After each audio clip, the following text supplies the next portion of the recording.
ஜீப்பர்ஸ் creepers இந்த படத்தோடைய கதை என்ன அப்படின்னு பார்த்தீங்கன்னா, ஒரு பையனும் பொண்ணும் காரில் போயிட்டு இருக்காங்க. அது காட்டு பகுதி. அப்படி போயிட்டு இருக்கும்போது திடீர்னு ஒரு லாரி மாதிரி ஒன்று வந்து அவங்கள மோதுது. அவங்களும் பயந்து போய் கத்துறாங்க. அதுக்கப்புறமேட்டுக்கு என்ன பண்ணுறான், அந்த லாரிக்காரன் அவங்கள தாண்டி போயிடுறான். அதுக்கப்புறமேட்டுக்கு பார்த்தா அந்த லாரி ஒரு குறிப்பிட்ட இடத்துல நிற்கிது.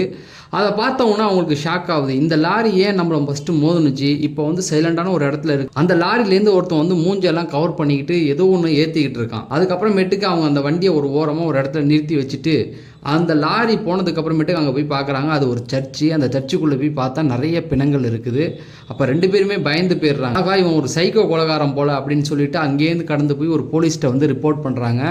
அப்படி போலீஸ்கிட்ட ரிப்போர்ட் பண்ணதுக்கப்புறம் அந்த போலீஸ்காரவங்களாம் அந்த சர்ச்சுக்கு வந்தாங்க. வந்ததுக்கு அப்புறமேட்டுக்கு அந்த சைக்கோ கொலைகாரன் என்ன பண்ணுறான், அவங்கள துரத்தி திரும்ப திரும்ப கொலை பண்ணுறான். அந்த சைக்கோ கொலைகாரன் யார் அப்படிங்கிறத வந்து சொல்கிற படம் தான் இந்த படம். கிட்டத்தட்ட க்ரைம் த்ரில்லர் படம் பார்க்கணுன்னு நினச்சிங்கன்னா கண்டிப்பாக அந்த படத்தை ட்ரை பண்ணுங்கள். இந்த படம் தமிழ் டப்லேயே அவைலபிளாக இருக்குது. இந்த மாதிரி டிஃப்ரெண்ட்டான படங்களை தெரிஞ்சுக்கணும்னு நினச்சா நம்ம சேனலை சப்ஸ்கிரைப் பண்ணிவிட்டு இந்த வீடியோவை லைக் பண்ணுங்கள்.